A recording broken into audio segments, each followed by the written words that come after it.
예레미야 29장 15절에서 19절까지 봉독해 드리겠습니다.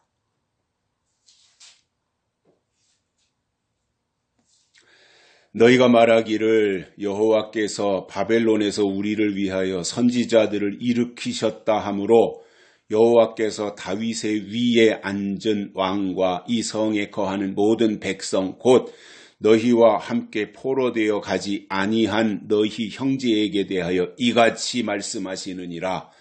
만군의 여호와께서 이같이 말씀하시되 보라 내가 칼과 기근과 연병을 그들에게 보내어 그들로 악하여 먹을 수 없는 악한 무화과 같게 하겠고 내가 칼과 기근과 연병으로 그들을 따르게 하며 그들을 세계 열방 중에 흩어 학대를 당하게 할 것이며 내가 그들을 쫓아보낸 열방 중에서 저주거리와 놀램과 치소와 모욕거리가 되게 하리니 이는 내가 내 종 선지자들을 그들에게 보내되 부지런히 보내었으나 그들이 나 여호와의 말을 듣지 아니하며 듣지 아니함이니라. 여호와의 말이니라. 아멘.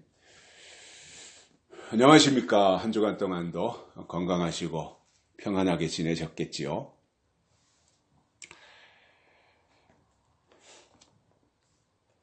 제가 어렸을 때만 해도 우유는 구경도 하지 못했는데 그 후로 우리나라에서도 농장에서 젖소를 키우고 낙농이 활성화되면서 우유가 흔해졌습니다. 우유 회사도 여러 개가 생겼지요. 대표적인 게 서울우유, 매일우유, 서주우유, 연세우유, 건국우유 이런 우유 회사들도 여러 개 있다 보니 경쟁적으로 우유를 선전하기 시작했고요. 그 우유를 홍보하는 광고물을 보면서 우유에도 등급이 있구나 하는 것을 알게 되었고 1등급 우유는 그만큼 가격도 비싸다라고 하는 것을 알게 되었습니다. 언제부턴가 고기를 파는 식당에 가서 소고기를 먹으려고 하면 등급이 있다고 하더라고요. 등급.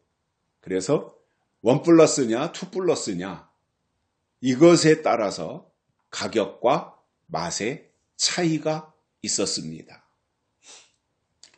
돼지고기도 그렇고 닭고기도 등급이 있고요.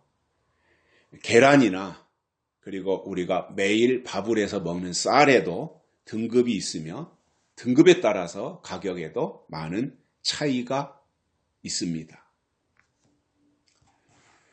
신앙에도 등급이 있는데 3등급 신앙은 땅의 것을 추구하는 기복신앙입니다. 2등급은 십자가와 부활을 믿는 은혜신앙이고 1등급은 십자가 부활 위에 더해서 약속대로 다시 오실 예수님을 기다리는 재림신앙이 저는 1등급 신앙이다 이렇게 봅니다. 그렇게 볼 때 은혜신앙이라고 하는 것은 당연히 재림신앙으로 가야 돼요. 정말 구약시대의 율법에 충실했다면 예수님이 오시는 것을 영접했어야 돼요. 그런데 그 당시에 바리새인 유대인들을 보면 율법은 너무나 철저하게 잘 지켰는데 예수님이 메시아로 구세주로 이 땅에 오시는 것에 대해서는 알지 못했어요. 왜냐하면 율법을 주신 분의 마음으로 지켜야 되는데 자기들 입장에서 지킨 거예요. 자기들 유리한 대로, 자기들 편리한 대로, 자기들의 욕구대로 율법을 지켰던 겁니다. 그러다 보니 율법에서 예수님이 오셔서 시작된 은혜로 넘어가지 못한 거지요. 그냥 율법에만 머물러 있었던 겁니다. 은혜신앙도 마찬가지입니다. 예수님 오셔서 시작된 것이 복음 그리고 은혜신앙인데 은혜신앙은 당연히 재림신앙으로 가야 되는 게 맞아요. 그게 성경의 원리가 그렇잖아요. 그런데 은혜신앙을 가지고 있으면서 은혜신앙을 끌고 갈 동력이라든가 추진력이라든가 이런 것이 약하다 보니까 십자가와 부활에만 머물러 있는 거예요. 여기가 좋사오니 하면서. 그러다 보니 그냥 거기에만 정착되어 있는 재림신앙이 빠져버린, 재림신앙이 누락된 그 상태로 시간이 지나다 보면 그가 가지고 있는 은혜신앙은 어느 순간 기복신앙으로 추락하고 만다는 거죠. 물론 십자가, 부활, 재림이 기독교 신앙의 핵심이에요. 이 세 가지가. 신약을 이끌고 온 은혜시대, 은혜신앙의 핵심인데, 그러나 십자가와 부활의 신앙이 하나님을 믿는 예수님이 오신 이후의 신앙의 출발점이라면 예수님의 재림은 우리 신앙의 종착점입니다. 결론이라는 이야기입니다. 우리가 초대교회 때로 돌아가서 보면 초대교회에 많은 사람들이 순교를 합니다. 사도들도 그렇고요. 순교자들이 많이 나왔는데 초대교회 때 순교자들의 신앙을 보면 핵심이 이거잖아요. 잠시 잠깐 후면 오시리가 오시리니 라고 하는 이 마음으로 그들이 순교 현장으로 끌려가면서도 그리고 순교를 당하면서도 그 마음을 놓지 않았던 거예요. 잠시 잠깐 후면 오시리가 오시리니. 그게 바로 재림신앙이었고요. 물론 그때 당시에 순교하는 사람들은 예수님이 십자가에 달려 죽으시고 부활하시고 그리고 승천하셨기 때문에 금세 예수님의 재림이 이루어질 것이다 이런 생각을 가지고 있었을 거라고 봅니다. 그들이 현실 속에서 그들이 살아가는 현실 속에서 그렇기 때문에 기꺼이 그들의 목숨을 믿음을 위해서 내던질 수 있었던 그 마음도 있었다고 봅니다. 그러나 이제 성경은 그 순교, 초대교회 때 순교했던 사람들은 그런 마음도 있었겠지만, 이른 재림, 예수님의 이른 재림에 대한 기대감이 있었겠지만, 그건 그들의 생각이었고요.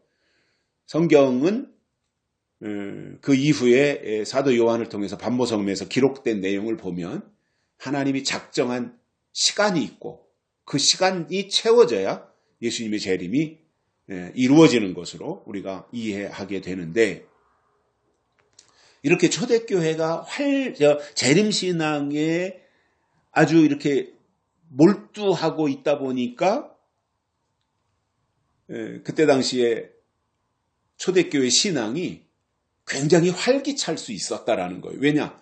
결론을 가지고 가는 거 아니에요. 재림, 결론. 그리고 분명한 종착점이 어딘지 알고 간 거잖아요. 재림이라고 하는 것이.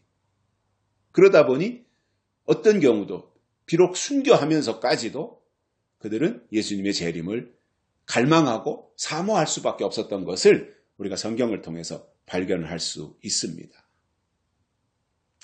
그런데 반해서 지금을 돌이켜보면 교회의 여건이나 교회의 환경은 비교할 수 없을 정도로 좋아졌어요.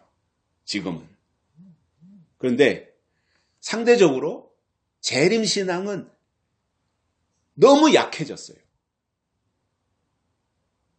아예 재림 자체를 비중을 두지 않는 사람들도 교회 안에는 많이 있어요. 관심조차 없어요.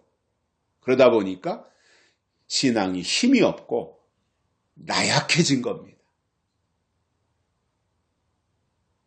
저는 지금 이 시대의 교회와 믿는 자들에게 가장 필요한 것을 하나만 꼽으라고 한다면 재림신앙의 회복이라고 말하겠고요.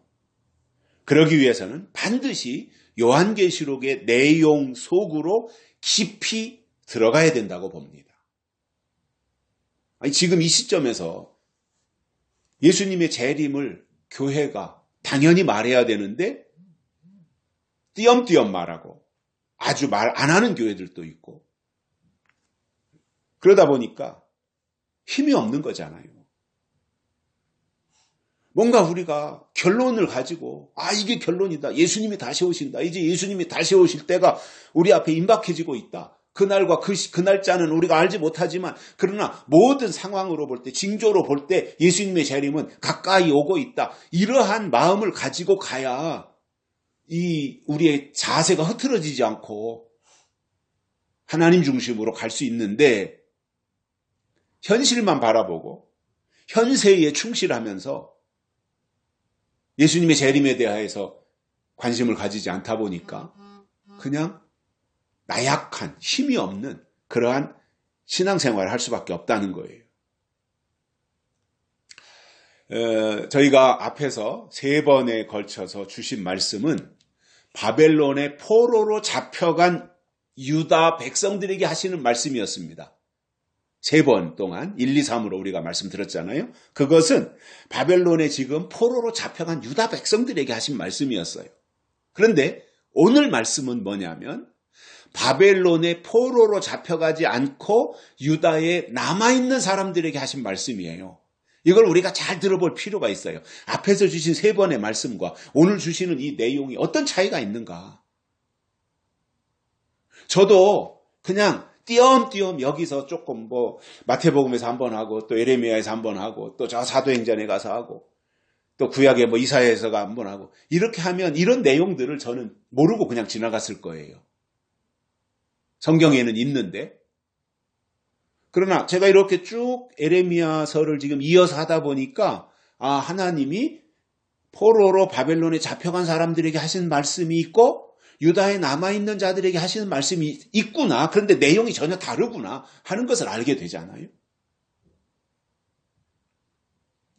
그러면 바벨론의 포로로 잡혀간 사람들은 이방 나라에 갔으니까, 그것도 포로로 갔으니까 죽도록 고생하고, 유다에 남아있는 사람들은 자기 땅에서, 자기 고향에서, 자기 나라에서 살고 있으니까 발 뻗고 편안하게 잘 자는 것이 아니겠느냐 이렇게 생각할 수 있는데 그게 아니라는 말입니다.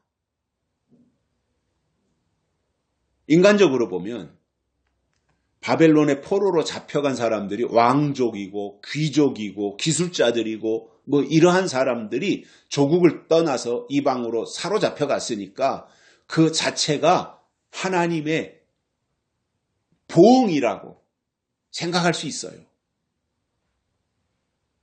그래서 우리가 성경을 읽으면서 이 앞뒤 문맥을 잘 봐야 되는 것이, 어떤 때는 하나님이 이방 나라에다가 보내신 것이 피난시키시는 경우도 있어요. 계시록에도 그런 내용이 나오듯이 해를 입은 여자가 한 남자아이를 낳은, 철장권세 받은 장차 만국으로 다스릴 남자아이, 이런 그 내용 속에서도 볼 때 하나님이 어떤 면에서는 애굽에 또는 바벨론에 이렇게 보석을 숨겨놓듯이 그렇게 해놓으신 경우들도 있다는 거예요. 근데 오늘 예레미야 29장에서 하고 있는 이 내용 자체가 바로 그러한 의미를 포함하고 있다라고 하는 것을 알 수 있는데, 그러나 우리가 2주 전에 말씀드렸듯이 바벨론의 포로로 잡혀간 사람들에게 하시는 말씀이 뭐였습니까? 하나님이 그들에게 평안을 주시고 장래의 소망을 주시며 그들이 부르짖기만 하면 하나님이 다 만나주시고 또 응답하시겠다, 이렇게 하셨잖아요. 이게 바벨론 포로들에게 하신 말씀이에요. 다니엘이라든가 다니엘의 세 친구라든가 에스겔이라든가 그런 사람들이 다 다니엘 포로 기간에 활동했던 사람들이잖아요. 또 지난주에는 바벨론의 포로가 된 유다 백성들에게 하나님과 만나지겠고 포로된 땅에서 다시 돌아오게 하신다고 하는 의외의 위로의 말씀을 해주신 거예요. 바벨론의 포로로 잡혀갈 때는 저 사람들 망했구나, 끝났구나, 이제 인생이 저렇게 마무리되는구나 이렇게 생각할 수도 있어요. 다른 사람들의 입장에서 바라볼 때는. 그러나 바벨론에 가서 그들에게 하나님이 하신 말씀들을 보면 전혀 달랐던 거지요. 그러니까 어찌 보면 하나님이 특별한 사람들을 뽑아내가지고 바벨론이라고 하는 나라에다가 보내서 거기에서 어떤 구별되도록 하신 것이 아닌가. 그러니까 거기서 다니엘이 등장하고 에스겔이 등장하고 했던 거 아니겠어요? 오늘 말씀에서 하나님은 바벨론의 포로로 잡혀가지 않고 유다의 남은 자들을 어떻게 벌하실 것인지에 대한 설명입니다. 그러니까 남은 자라고 할 때도 남은 자다. 그 남은 자라고 하는 말 자체는 얼마나 좋은 거예요. 이사야서에 나오는 이 남은 자 사상이라든가 이런 것들이. 그런데 그 남은 자가 하나님 편의 남은 자냐? 이런 것들을 우리가 봐야 되는 거죠. 무조건 다 남은 자라고 한다 그래가지고 그게 다 좋은 건 아니잖아요. 자, 그러면 하나님 편에 남아있는 게 중요한 건데 지금 유다 백성들은 바벨론의 포로로 잡혀가지 아니하고 남아있으니까 좋은 것이냐? 그게 아니라는 말이죠.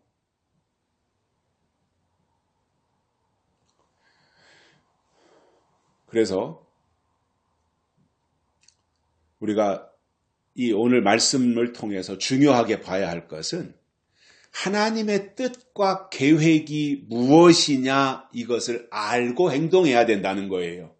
하나님의 뜻이 무엇이냐 이게 중요한 거지 내가 지금 어디에 있느냐 이게 중요한 것이 아니라는 거예요.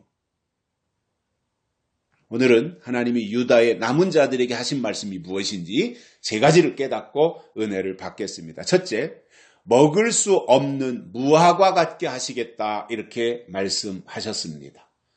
먹을 수 없는 무화과 같게 하시겠다. 그러면 이것을 누구에게 말씀하신 거냐 하면 바벨론의 포로로 잡혀가지 않고 유다의 남은 자들이 여기에 해당하는데 이렇게 말씀하신 이유는 유다가 악하기 때문입니다. 이 무화과에 대해서 예수님이 말씀하신 것을 우리가 마태복음 21장에서 볼 수 있는데 무화과 나무를 예수님이 저주하시잖아요. 그 이유는 열매가 없다고 하는 것 때문에 그랬어요. 다른 조건은 다 갖춰져 있어요. 잎도 무성했죠. 나무도 싱싱하고 푸르렀죠. 그런데 정작 중요한 것은 열매인데 열매가 없다고 하는 것 때문에 예수님이 그 나무를 저주하셨고 그래서 이제 그 나무가 다 말라버리게 되는데 무화과 나무의 특성이 있잖아요. 무화과 나무의 특성은 잎이 먼저 나와서 무성하게 되면 거기에 열매가 나중에 맺힌다라는 거죠. 그래서 멀리서 볼 때 파란 잎이 풍성하면 당연히 거기에는 열매가 있다라고 하는 표시인 거예요. 이파리가 무성하다고 하는 것은. 그런데 예수님이 다가가서 보시니까 정작 필요한 열매가 없었다는 말입니다. 그 자리에서 예수님이 그 나무를 저주하셨고 뿌리까지 말라버리는 이 끔찍한 상황이 펼쳐졌는데 성경에서 무화과 나무는 이스라엘을 상징하는 대표적인 나무입니다. 그런 가운데서 예수님이 그 무화과 나무를 저주하신 내용의 핵심이 뭐냐면 이스라엘과 종교 지도자들에 대한 심판을 경고하신 거예요. 특히 예수님이 이 무화과 나무를 통해서 그 저주하신 사건을 통해서 그리고 그 당시의 시대적 상황을 무화과 나무를 통해서 반영하신 그 내용이 뭐냐면 예수님이 바리새인이나 유대인이나 제사장들을 실질적으로 보신 거잖아요. 그 당시에. 그랬더니 어떤 문제가 있었습니까? 겉과 속이 다른 불일치였다는 거예요. 겉으로는 경건해 보이는데 겉으로는 율법을 지키는데 겉으로는 안식일을 지키는데 실제로는 열매가 없는 이스라엘 백성과 특히 영적인 종교 지도자들을 가리키는 내용이었던 것입니다. 그래서 예수님이 이 무화과 나무를 저주하심으로써 하나님의 뜻에 합당한 열매를 맺지 못하는 자들에게는 심판이 임한다고 하는 것을 경고하신 거예요. 예수님이 이 나무를 저주하심으로써 하나님의 뜻에 합당한 열매를 맺지 못하는 자들에게는 심판이 임한다 이거예요. 그거를 알려주신 거예요. 고지하신 거예요. 자, 그러면 오늘 말씀에 나오는 먹을 수 없는 무화과는 예레미야 24장에 나오는 내용인데 하나님께서 예레미야 선지자에게 두 광주리의 무화과를 보여주셨습니다. 그 중에서 하나는 굉장히 좋은 무화과였고 다른 하나는 심이 나빠서 먹을 수 없는 무화과였습니다. 이 비유는 유다 백성들에게 대한 거였어요. 그래서 좋은 무화과는 바벨론의 포로로 끌려간 사람들이라는 거예요, 지금. 그래서 하나님은 그들을 다시 돌아오게 하시고 그들의 마음을 새롭게 하시겠다고 하는 약속을 해주시는 겁니다.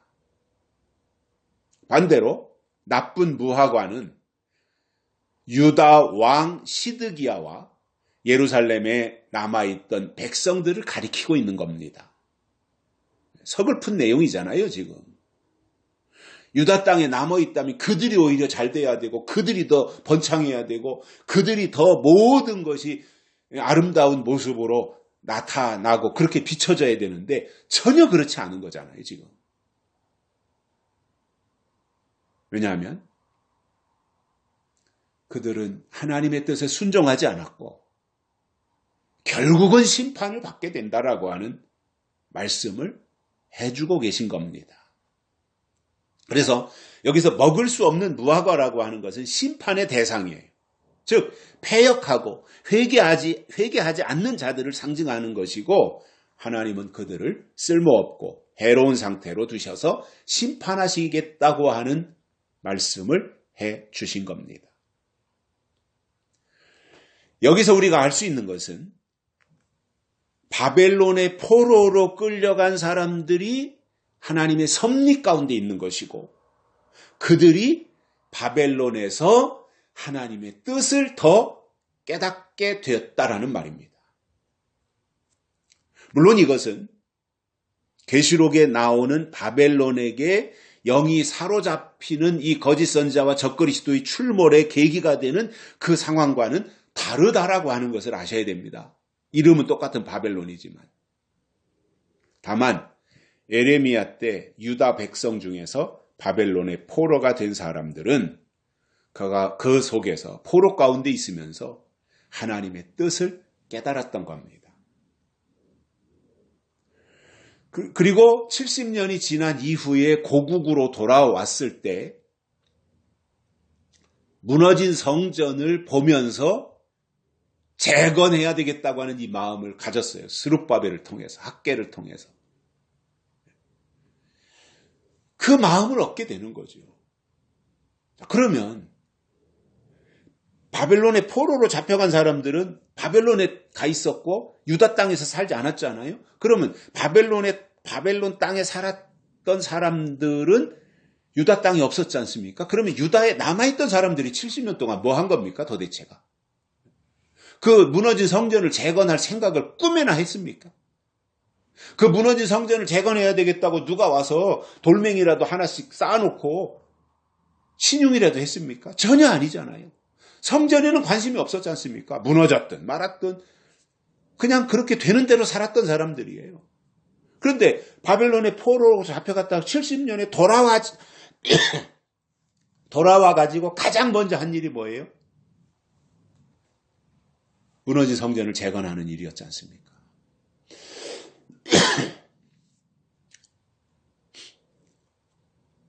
그래서 이러한 것들을 보면서 중요하게 생각해야 될 것이 저는 이거라고 봐요. 바벨론에 있느냐? 유다 땅에 있느냐? 그것이 아니라 하나님의 뜻이 지금 어디에 있느냐? 이것이고 그 뜻에 순종하며 사는 것이 중요하다는 말입니다. 이게 저는 믿음이라고 봐요. 하나님의 뜻에 순종하는 게 믿음이지. 그런데 바벨론의 포로로 잡혀간 사람들은 그 자리에서 하나님의 뜻에 순종했고, 포로로 잡혀가지 않고 유다에 남아있는 사람들은 계속해서 거역하는 삶을 살았다라는 거지요.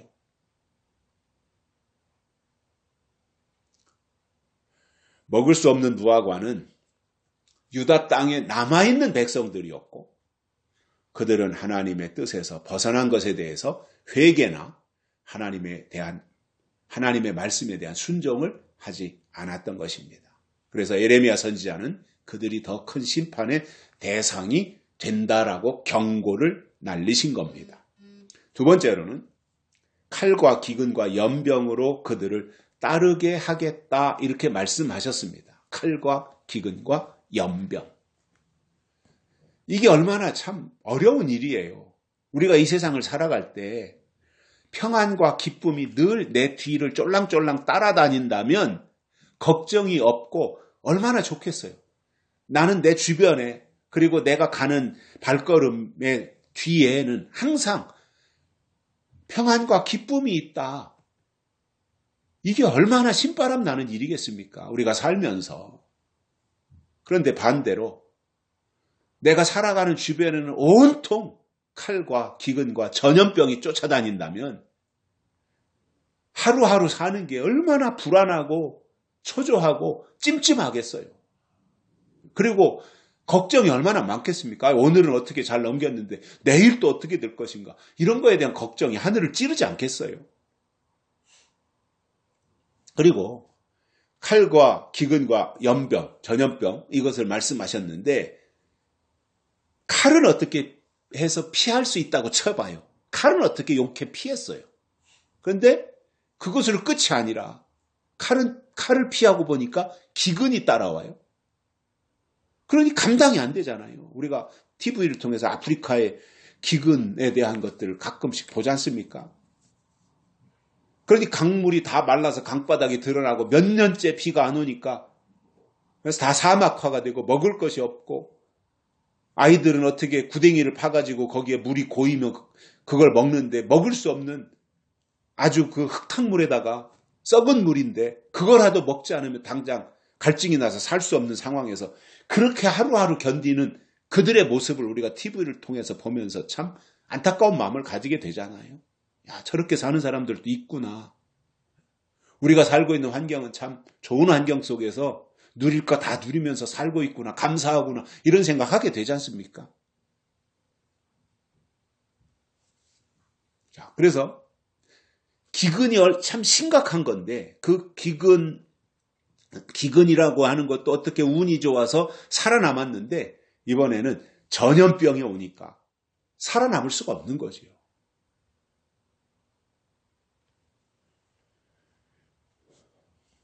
그런데 이 말씀을 하나님이 지금 유다에 남아있는 사람들에게 하셨다는 것이 놀라운 거예요.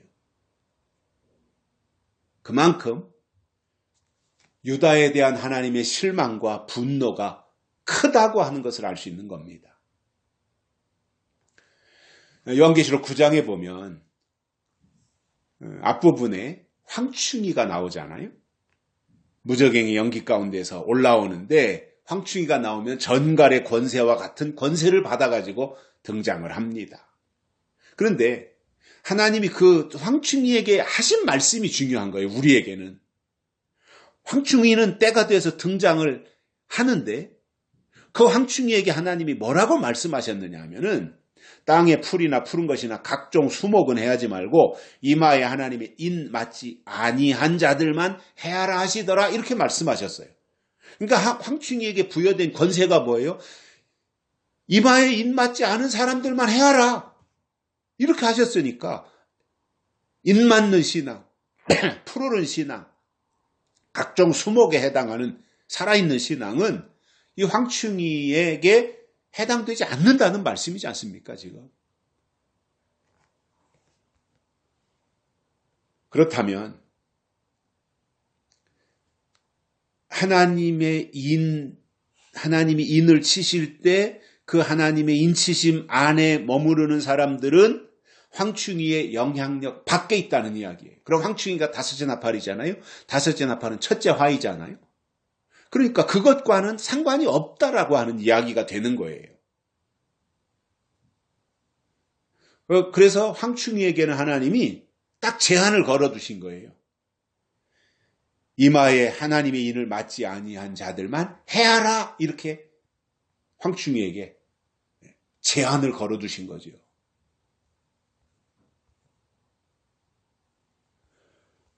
그래서 다섯째 나팔에 황충이가 등장을 하면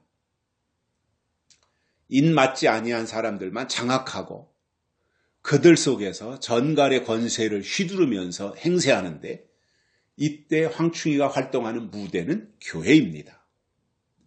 그때가 되면 이마에 하나님의 인을 맞지 아니하는 사람들만 골라서 괴롭힌다는 거예요. 피해를 준다는 말입니다. 자, 그러면 이 황충이가 교회에서 등장한다고 말씀했기 때문에 이 이마에 하나님의 인을 맞지 아니한 사람들은 교회 밖에서 나오는 사람들을 말하는 것이 아닙니다. 오랫동안 교회 안에 머무르면서 교회 다니면 믿음이고 예수 믿으면 사단이 얼씬도 못한다고 배웠던 사람들입니다. 다만 하나님의 법이 바뀐 것을 알지 못하다 보니 율법을 지키면 할 일을 다 했고 안식일을 지키면 할 일을 다 했다고 생각했던 초림 때 바리새인들처럼 바뀐 법을 받아들이는 것이 믿음인데, 그 바뀐 법은 거절하고 그동안에 유지하고 있던 누리던 과거의 법, 옛날 법만 붙잡고 지키고 있다 보니까 그들은 그것을 이겨내지 못했던 거예요. 그러니 공든탑이 다 무너진 거고요, 그동안. 그리고 모든 것이 다 수포로 들어간 거예요. 그래서 제가 가끔씩 말씀을 드리지만 믿음이 뭐냐면 하나님의 때를 아는 거예요. 하나님의 법을 아는 거예요. 그게 제일 중요한 거 아닙니까? 지금 어느 때이고 지금 하나님의 법이 어떻게 이루어지고 있는가, 그걸 알고 나서 그 다음에 믿음이라고 하는 것이 있는 거지, 하나님의 법을 무시하고 하나님의 법을 외면하고 이 유대인들처럼 그렇게 한다면 결국은 옛날 법을 지키다가 새로운 법으로 등장하신 예수를 십자가에 못 박아 죽인 것과 다를 게 뭐가 있습니까?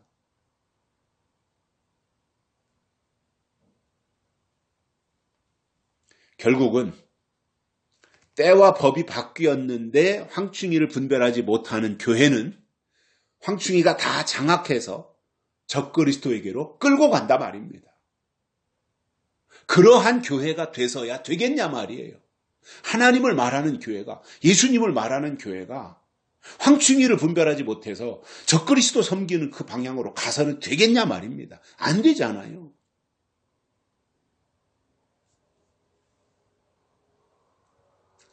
그러니 우리가 29장을 보면서 예레미야, 유다 땅을 떠나서 바벨론의 포로로 잡혀간 사람들이 있고 여전히 유다 땅에 남아있는 백성들이 있는데 놀랍게도 남아있는 그들에게 칼과 기근과 연병이 임한다라는 말이에요. 코로나가 전 세계를 강타했을 때 코로나에 감염이 돼서 목숨을 잃은 사람들이 부지기수입니다.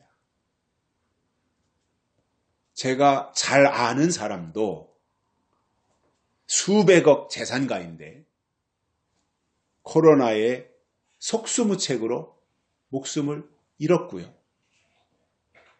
몸이 건강하던 분들도 맥없이 세상을 떠난 분들이 수없이 많이 계십니다. 안타까운 거지요. 그런데 하나님이 칼과 기근과 연병으로 다가오신다면 그것을 극복해낼 수 있을까요? 저는 불가능하다고 봅니다. 이 중에 하나만 와도 그게 사실 쉽지 않거든요.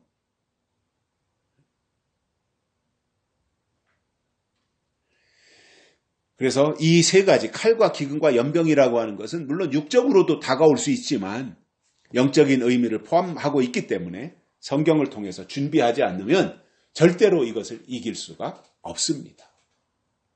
그래서 이러한 내용을 우리가 성경을 통해서 듣고 준비하고 무장해서 이러한 일이 우리 앞에 영적으로 다가올 때 이길 수 있는 힘과 에너지를 가지자는 거예요. 무엇보다도 성경 지식을 가지고 있어야 됩니다. 미래에 대한 하나님이 앞으로 무슨 일을 어떻게 하실 것인지에 대해서 성경을 통해서 알아야 그거에 대비하는 것이지 모르고 어떻게 대비합니까? 어젯밤에도 TV에서 그 영화하는 것을 보니까 볼케이노라고 하는 그 제목으로 영화하는데 그 화산이 폭발해가지고 그 용암이 흘러나와서 미국의 도시가 막 다 쑥대밭이 되는 그러한 내용인데 어느 여자 과학자가 그것을 막기 위해서 사투를 벌이는 이러한 내용들이었어요. 끝까지 보진 못했는데. 화산이 폭발해서 용암이 도시로 막 이렇게 흘러오니까,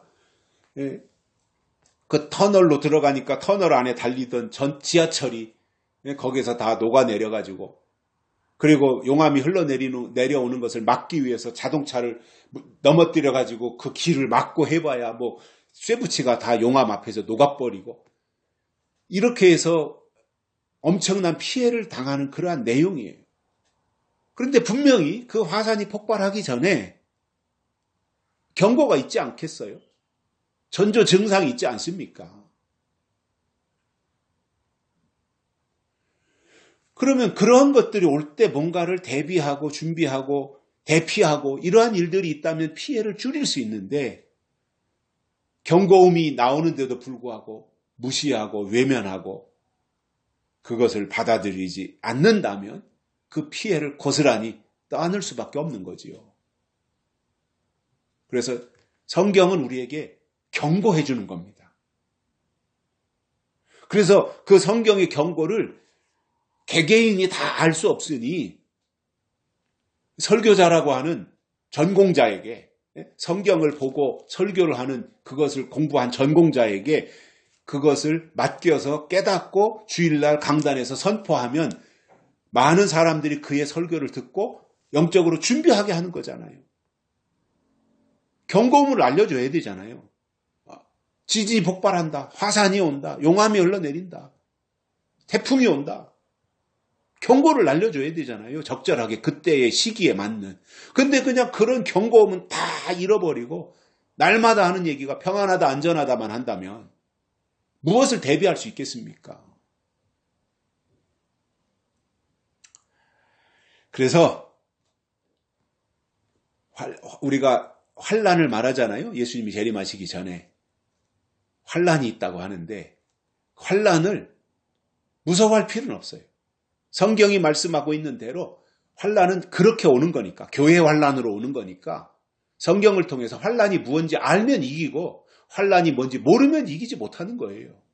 그래서 우리가 성경적 신앙을 가지자. 특히 계시록에서 설명하고 있는 그러한 내용들을 우리가 잘 가지고 계시록과 연결해서 다른 성경들과 이렇게 같이 보면서 이 시대를 준비하는 것이 바람직한 신앙의 모습이라고 생각합니다. 세 번째로는 세계 열방 중에 흩어서 학대를 당하게 하시겠다 이렇게 말씀하셨어요.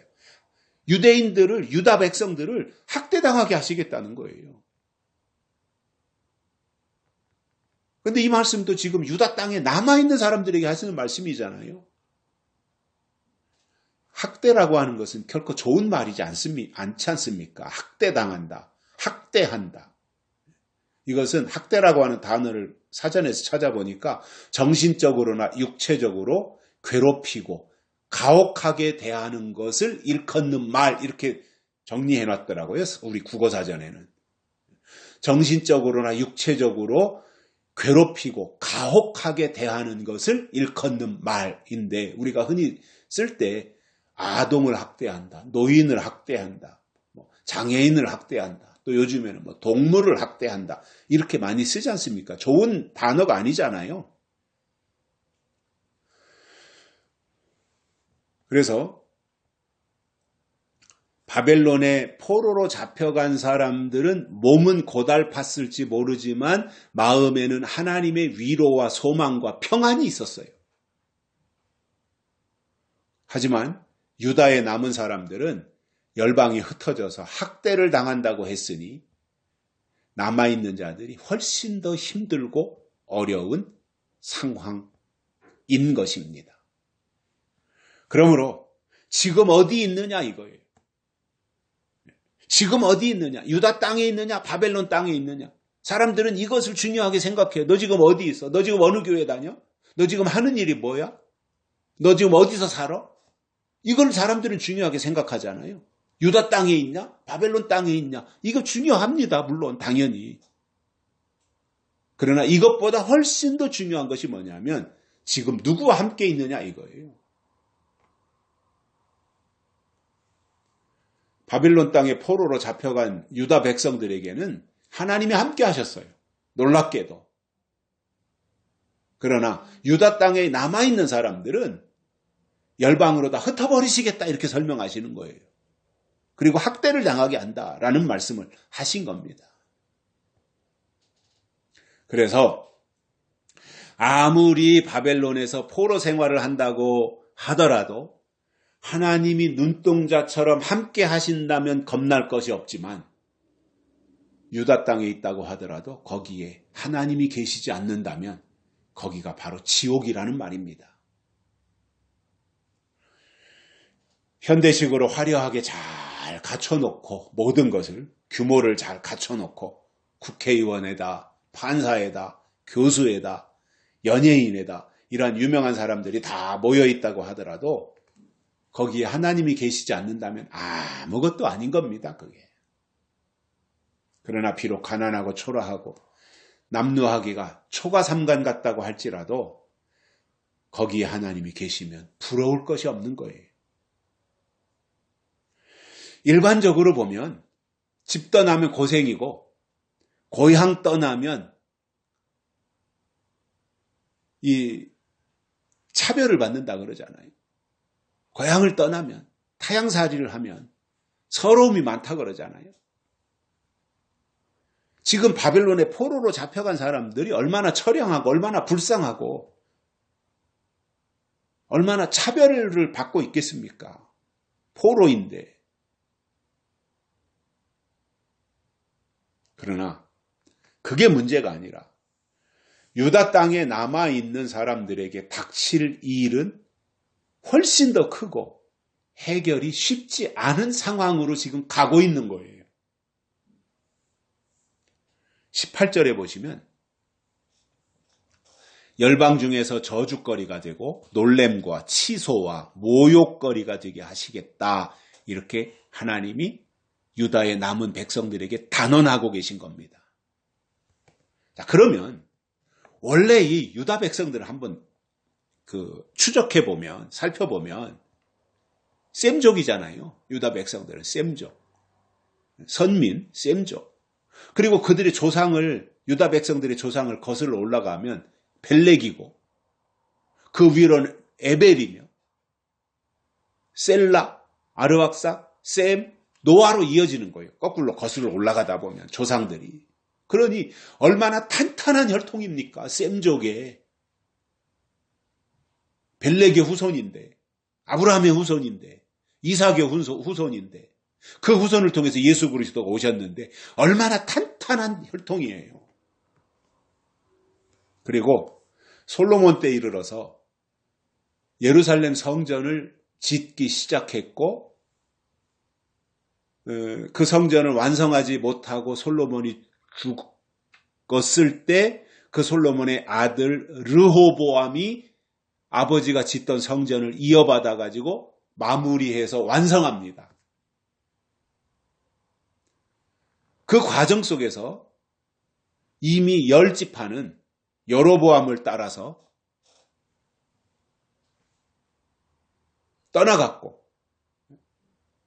떠나갔어요. 성경 같이 12지파가 짓다가 10지파는 솔로몬이 죽은 이후에 10지파는 여로보암을 따라서 떠나가서 성전 짓는 일에 동참하지 않았고 이제 남아있는 것이 유다 지파였고 그리고 이스라만한 지파가 베냐민 지파였는데 이 두 지파가 남아가지고 성전을 완성한 겁니다. 그러면 일이라는 게 그렇잖아요. 특히 교회 일이라고 하는 게 12지파가 다 같이 힘을 합치고 총동원돼도 사실은 감당이 벅찬데 열지파가 떠났으니 나머지 일을 감당한다고 하는 것이 사실상 불가능한 거예요, 이거는. 그럼에도 기를 쓰고 있는 힘을 다해서 성전을 완성했고, 그 이후로 유다 사람들은, 유대인들은 우리는 성전을 완성했다, 이 자부심을 가지고 당당하게 살아간 겁니다.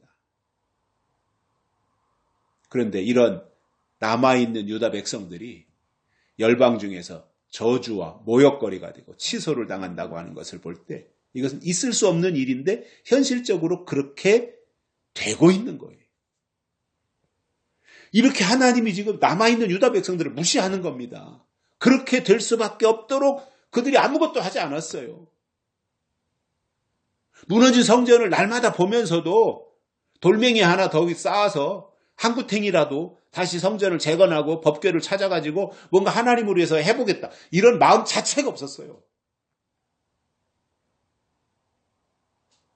그렇게 된 이유에 대해서 남아있는 유다 백성들, 이유에 대해서 오늘 본문에서 이렇게 말씀합니다. 19절에 보시면, 이는 내가 내 종 선지자들을 그들에게 보내되 부지런히 보내었으나 그들이 나 여호와의 말을 듣지 아니함이니라. 여호와의 말이니라. 이게 남아있는 유다 백성들의 상태였던 것이죠.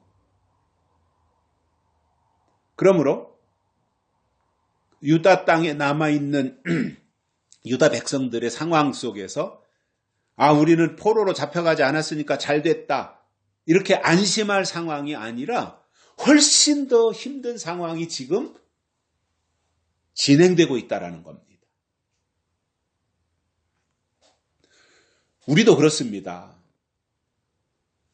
어디에서 살든지 지역을 탓하거나 자리를 탓하거나 사람을 탓하지 말고 하나님이 함께 하시느냐, 이게 제일 중요한 거 아닙니까? 하나님이 함께 하시느냐, 아니면 신용만 내고 있을 뿐 하나님이 때를 따라 내려주시는 예언의 말씀을 거역하고 있느냐, 이것을 보셔야 됩니다. 사람 많이 모이면 좋습니다. 그러나 그렇다고 해서 절대적으로 하나님이 거기에 계시냐? 그거는 다른 문제라는 말이에요. 다시 말씀을 드리지만 출세를 했던 못했던, 돈이 많던 적던, 규모가 크던지 아니면 작던지, 사람이 많던지 적던지, 그것보다 먼저 하나님이 거기에 계시냐, 이것을 볼 수 있는 영안이 열려야 된다는 말입니다. 결론으로 하나님은 유다 땅을 떠나서 바벨론으로 잡혀간 사람들은 의외로 위로하셨어요. 그리고 그 당시에 활동했던 선지자들이 많아요. 아주 좋은 선지자들, 유명한 선지자들이, 대단한 선지자들이 바벨론 포로 기간에 활동을 했어요. 어마어마한 일이에요. 대단한 일이에요. 하지만 유다에 남아있던 백성들은 너무나 초라해졌고, 그들을 심판하신다고 하신 이 말씀을 기억하시면서 하나님의 뜻과 하나님의 법대로 하나님이 주신 믿음을 현실과 타협하지 말고 끝까지 지켜내시기를 간절히 소망합니다. 살아계신 하나님 아버지, 감사합니다. 오늘도 우리를 부르시고 말씀을 들을 수 있도록 인도해 주신 것을 진심으로 감사를 드립니다. 오늘도 우리에게 주신 이 말씀을 통해서 하나님이 영광을 받으시고 우리에게 필요한 것, 우리에게 있어야 될 것이 무엇인지를 알면서 날마다 하나님과 동행하고 하나님과 함께하는 삶을 살아갈 수 있도록 축복해 주시옵소서. 다시 오실 예수님의 이름으로 간절히 기도드리옵나이다. 아멘. 찬송가 276장 부르시면서 헌금 드리시겠습니다. 276장입니다.